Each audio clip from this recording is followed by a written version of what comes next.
And I was just like, what is going on over there? Because I want to be over there. You wrote, she is going to tear the nightclub a new asshole. And bringing Madonna to the MisShapes, I don't know if you can top that in terms of legendary.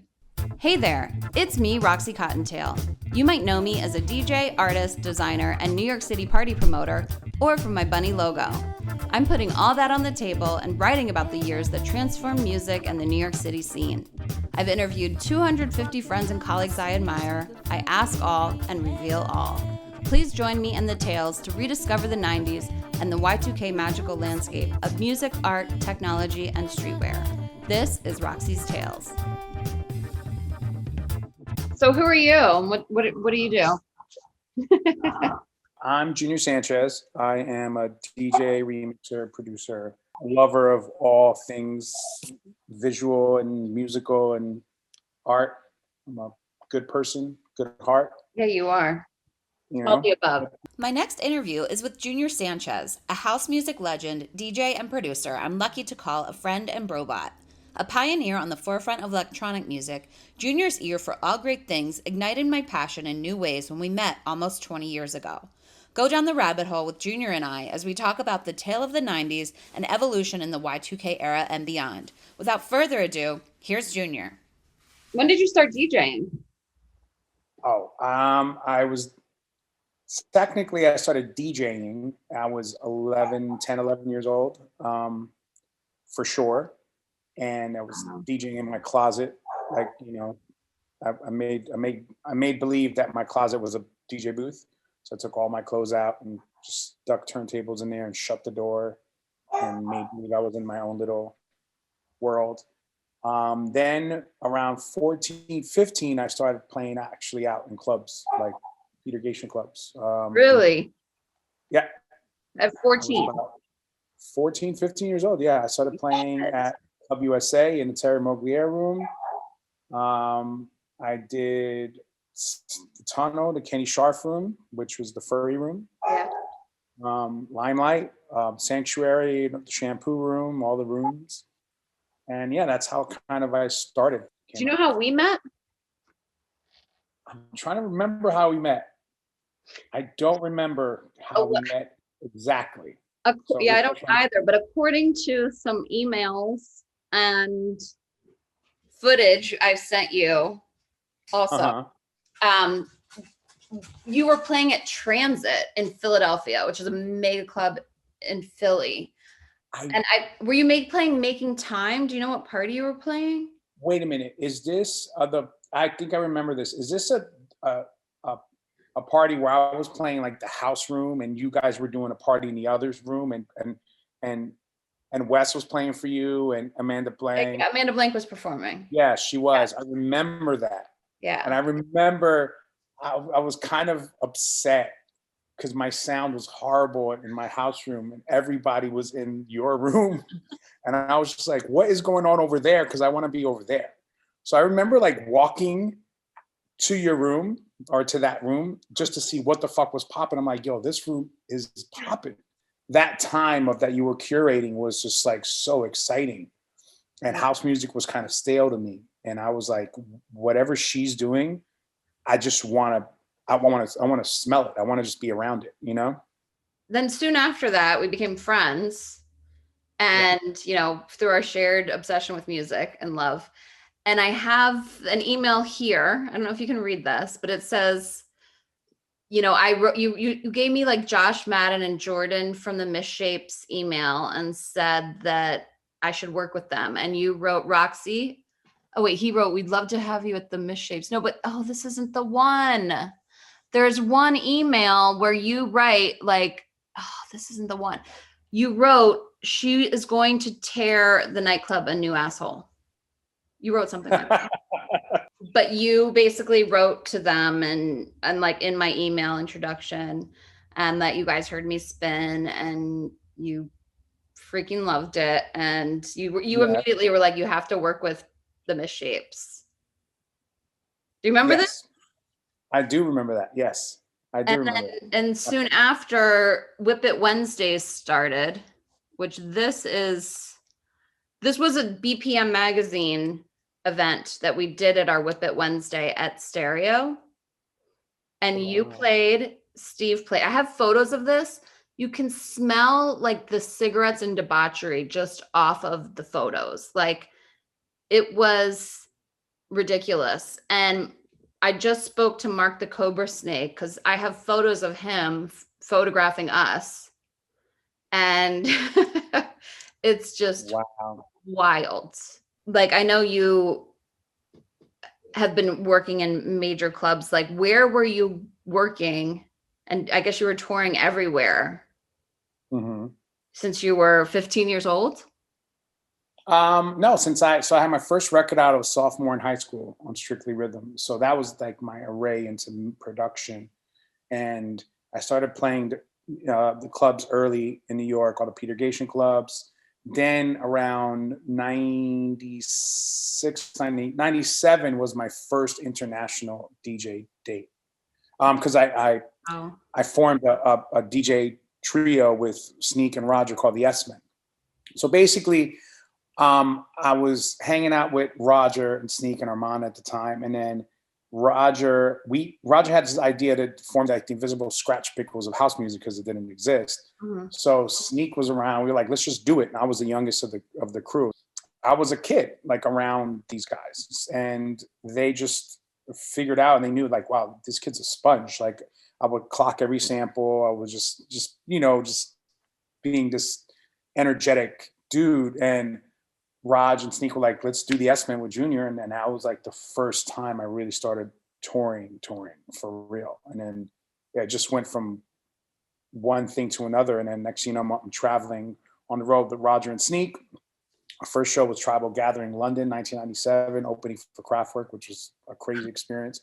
I never forget that because I was like, it was literally, I remember having a Sony Handyman camcorder and I was recording and somebody came and took it from me, opened the thing and took the footage and then gave me back my camcorder. And I was like, what was that?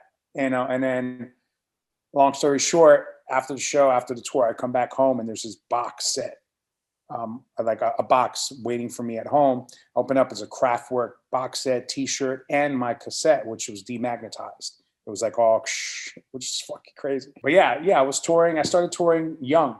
And then in 1999, I had Be With You, which was a really big hit in the UK. It was I guess a top 20 record. I think it went all the way up to top 10.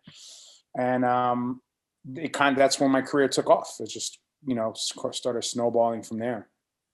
I know you have stories for days because you did start your career so early. And navigating through nightlife is really hard. It's difficult.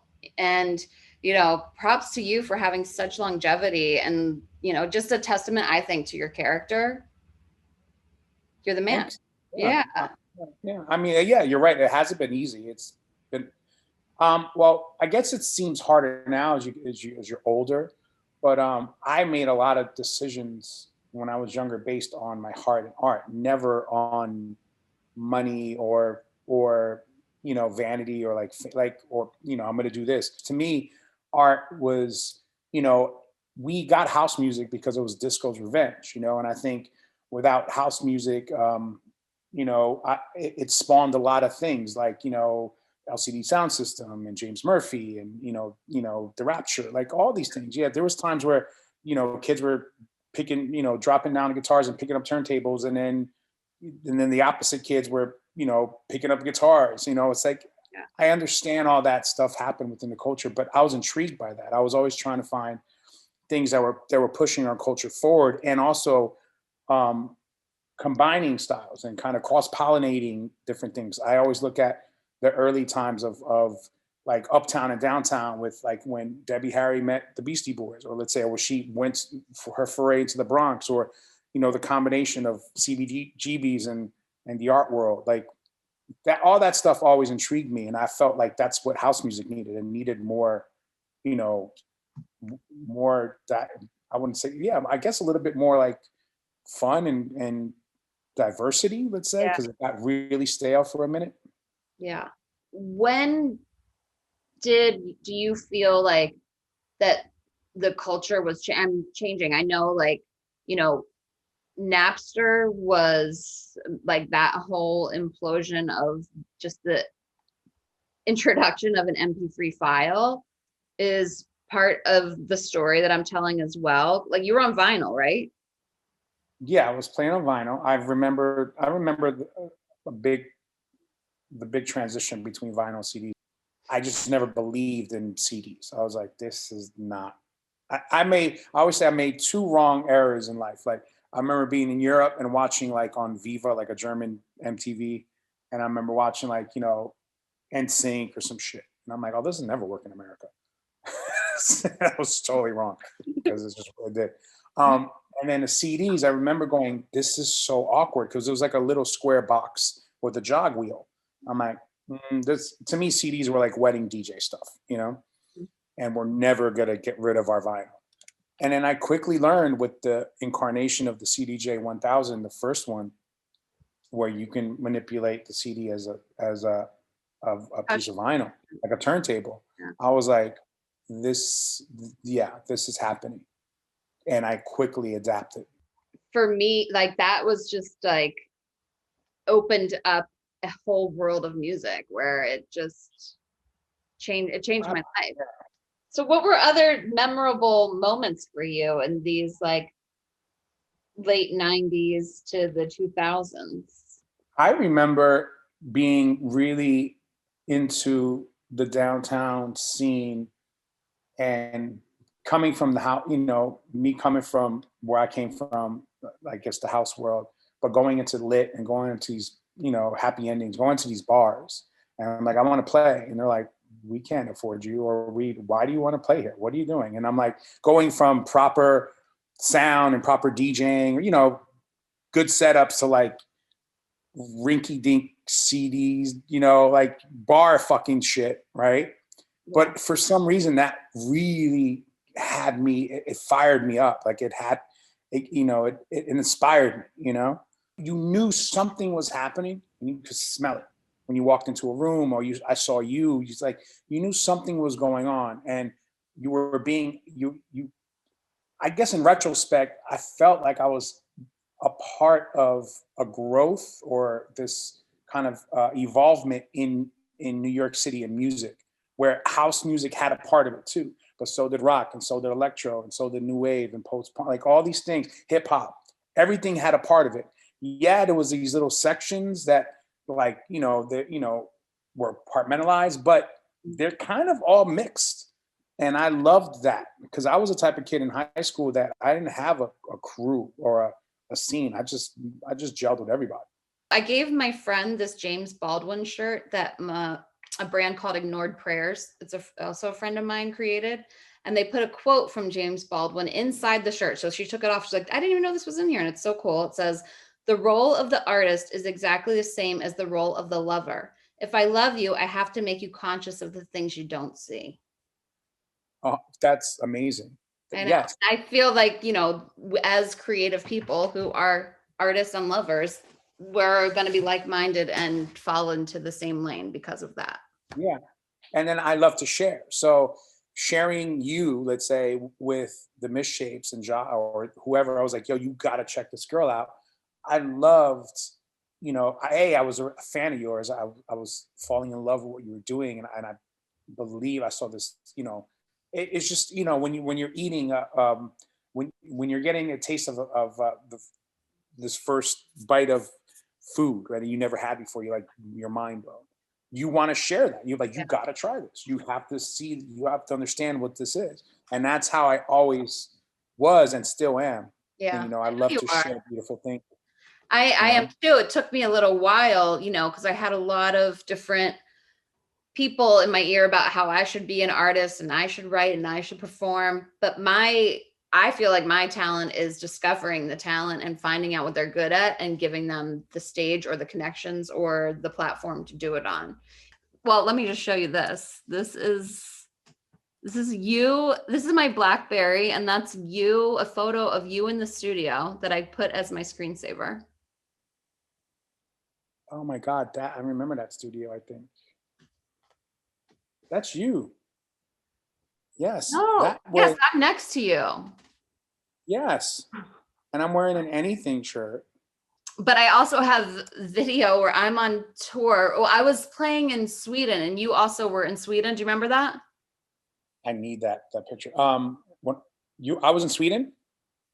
I had a gig in Sweden. We were both playing on this like week-long festival thing, but you came to a show that I did, but I have a video of me like filming myself, like scrolling through my BlackBerry.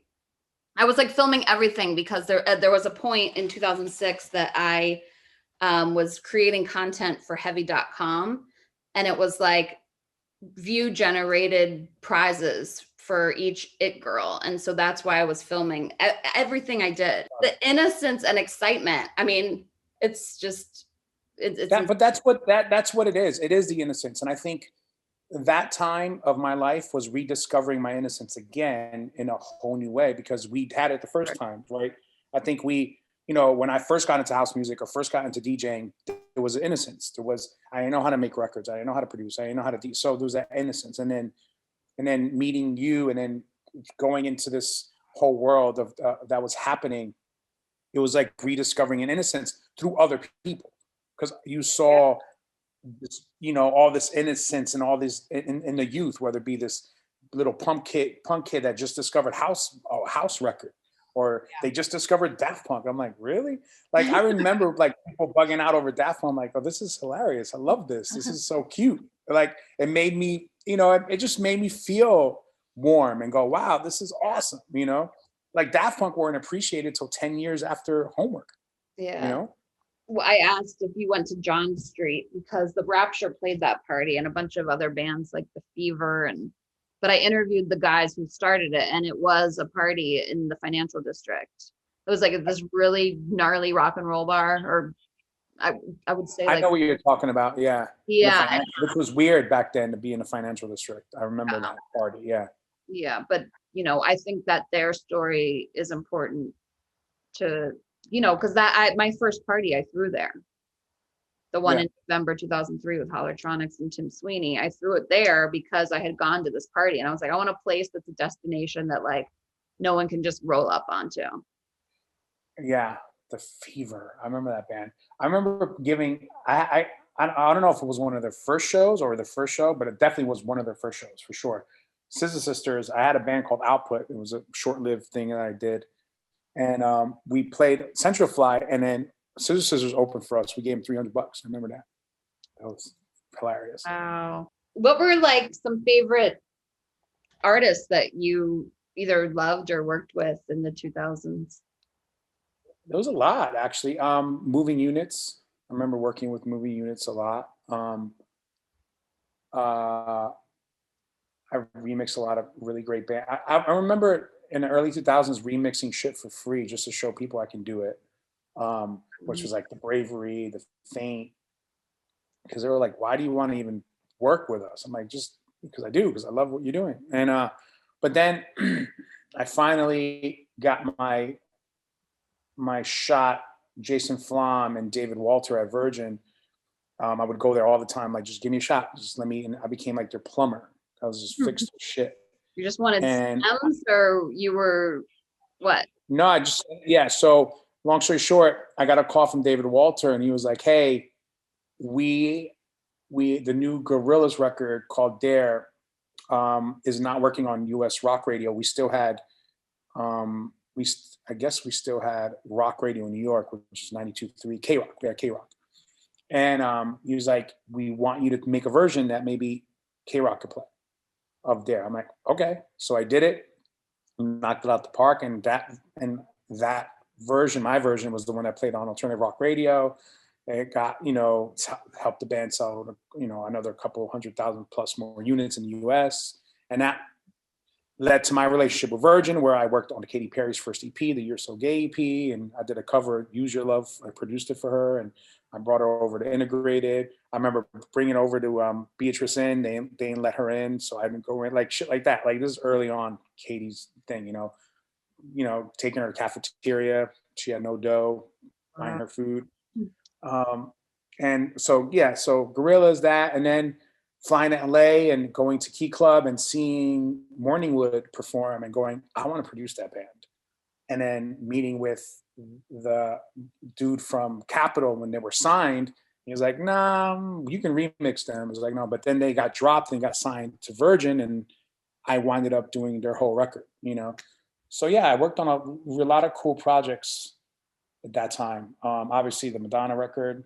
What happened was we're at a dinner. I was working on her album. Stuart was doing a lot of her album in my studio in Jersey secretly because he just needed a secret place to do it. And then throughout that, I would go out to dinner with her and, you know, I'll hang out at her house and tune a piano, just do shit. So, well, I got her, you know, we built a rapport, and I remember going to dinner and I told her one day, I was like, you know, what's your role? What are you doing for Confession? She's like, oh, Roxy, blah, blah. I'm like, and I got to the point of honesty with her. I was like, that shit is whack.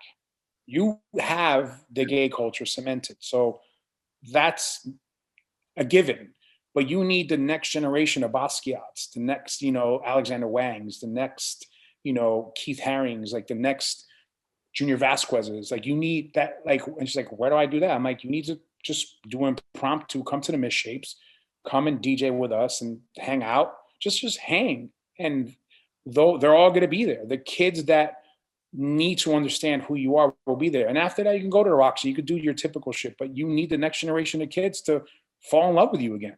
I get a call from her and her people like, yeah, we want to do it. Can we do a walkthrough? So I remember calling Greg and G. I didn't say anything to them until like 2 days before, the night before. I was like, I got a surprise. I think I'm gonna have Madonna come play MisShapes. She's like, they're like, what? I'm like, yes, but calm down. Don't say anything. I got to do a walkthrough first. If her team likes it, then it's a go.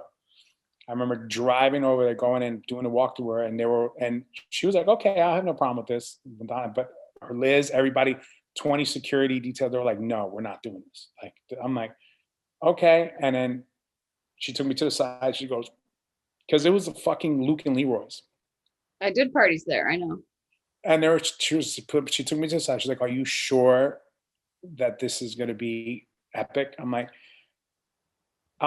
this is where you would be if you got off the plane from Detroit as a teenager or whatever in your 20s, and this is where you would come, like you went to Danceteria. And she's like, okay. You've worked with a lot of motherfuckers. I've definitely took a lot of risks. I've done, you know, I worked with a lot of different people. I never did things just for the sake of money. You know, I always try to do it for a reason. Yeah. To faults, because people would say, hey man, just milk it. And I never understood the concept of milking it. Yeah. And, you know, I should have, you know, or whatever. But when I think about it, I don't have any regrets of who I worked with or what I've done. So, but you would go on, like, is there any blogs that you definitely like always got music on? Oh yeah. Tons.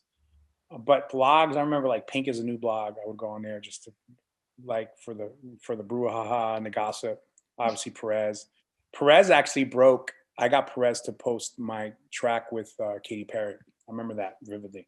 Calling him, going, I did this record with this girl. Please post it. And he did. He posted it for me. I actually have the flyer of the Electric Punani. This was with your logo is on here, I guess, because of Young Jugs from Rockstar Society. Electric Punani. That's Jasmine's party. Yeah, this was at Sway. This was at my Monday night. Yeah. This is also an early Winter Music Conference party that we are on this lineup together. Yes, I do remember this night. Yeah, that was like the first night of Winter Music Conference that year, because the rest of that week was insane. I think this was 2007 was the year that Ed Banger took over Miami, pretty much. Yeah, I remember actually introducing Uffy to Steve Aoki. I remember that vividly too. I remember Uffy being in town. For Winter Music Conference? Yep, that's when he met her for the first time. Wow. I think this is the year after. But this was such a shit show. I don't remember. I can't remember like what was going on, but I remember it just being a shit show. Oh yeah, this was too many people on the lineup. Yeah. Crazy. Cassiano. Oh, MK played. You see MK's right there under Cassiano. Oh wow. This was. Do you remember this night? Oh my God, I do, Roxy. This was Jeremy Scott's, Scott. I think Fashion Week after party, and Mano DJ'd. I don't know if you DJ'd too. Did you DJ too?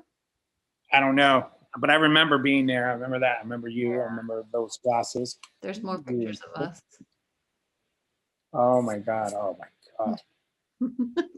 This I must Yes. be performing because I look a hot mess.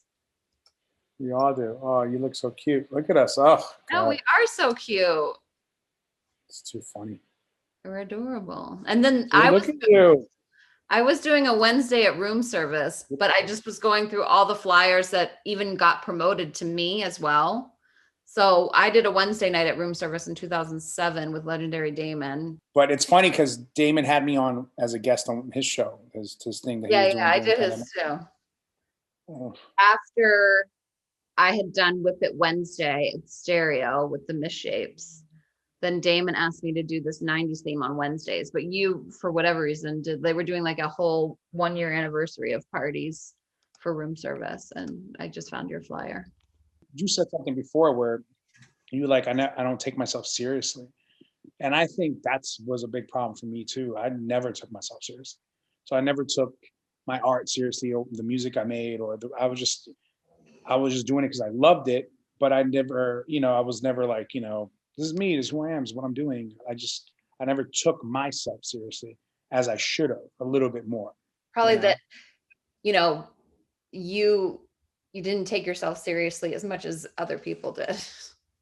I think that's probably, yeah. Yeah. Any other crazy, fun, memorable experiences? I mean, bringing Madonna to the MisShapes, I don't know if you can top that in terms of legendary. I think I can honestly say meeting you and knowing your participation in music and culture and holotronics and everything that you brought from Philly to New York and Baltimore club, all that was impactful to me. Are there songs that personify the 2000s for you? Yeah, a lot. Well, like Decepticon, Le Tigre, Banquet, Block Party Banquet, without a fucking doubt. A Millie, fucking Lil Wayne. Mm-hmm. Like I remember being in Atlanta playing a Millie, and I had Ruckus and a couple other people in the car, and they're like, "Yo," and they didn't tell me this later. Like, we first heard of Millie from you. I was like, "Really? Y'all from Atlanta and you're black?" He's like, "No, you played it first." I'm like, "Oh shit!" I have a question for you. How do you see Baltimore music now that it's becoming almost more rapified or more hood or more almost like trap? It's becoming a culture in itself where kids are like, I saw a Fetty Wap video the other day, which is like trap, and then it goes into Baltimore club. I'm like, wow, this is amazing. I love to see people embracing that music because that is the hardest hitting shit you could possibly hear, at least for me. And it makes me proud. It makes me happy. I want to give back in some capacity. So I love that. I want to hear this Fetty Wap song. You're awesome. I think we should do a part 2. Yeah, we can do a part 2. Part 3, part 4. Love you. Thanks for hopping by. That's it for this week.